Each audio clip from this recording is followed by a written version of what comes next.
We're at the IAS meeting. We're with Linda Gail Bekker, who's the chair of the conference, and we appreciate you taking the time, as busy as you are. But this is kind of a moment in history where we're experiencing the memories of the past. We are experiencing the memories of the past and bringing it to the future, to where we are and then the future. So if you can address that. Yeah, I think particularly poignant in Paris. After all, this is where the virus was co-discovered by Françoise Barré-Suissi in 1983. And in fact, this year we celebrate 30 years of the commercialization of the first antiretroviral drug.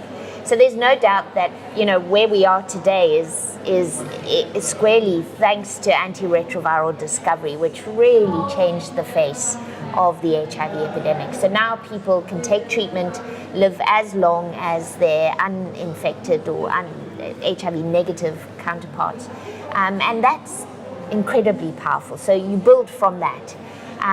This conference is particularly, I think, electrifying for me because I'm just overwhelmed by the depth and the breadth of the science that is happening at the moment. Everything from basic science, so we're still in the discovery era. Wonderful news on remission, on the viral reservoirs, on getting us closer to understanding cure. Updates on vaccines, so we are moving towards, this is the most exciting time we've ever had for preventive vaccines.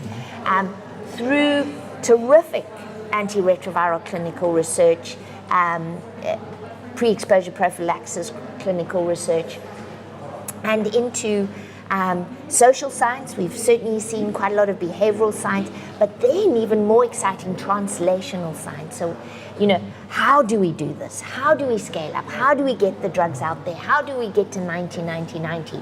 What should we do about men in Africa? What should we do about adolescent drug-using populations around the world? Et cetera, et cetera. It's just overwhelming. We had an unbelievable number of abstracts, and we're showcasing more than 1,700 pieces of work at this conference alone in 3 days. So you have to know it's been extraordinary. And I think as we contemplate the second half of the epidemic, because we're only halfway, in that sense, we've treated 19 million people. We have almost as many to go. And we can't take 30 years to do the second half. The second half has to be done much quicker, more efficiently, and with less money. That is the challenge, that we need to harness all these new interventions and all these new innovations to take us forward more quickly, to see the control and the ultimate reduction of this epidemic as a public health threat to the global world.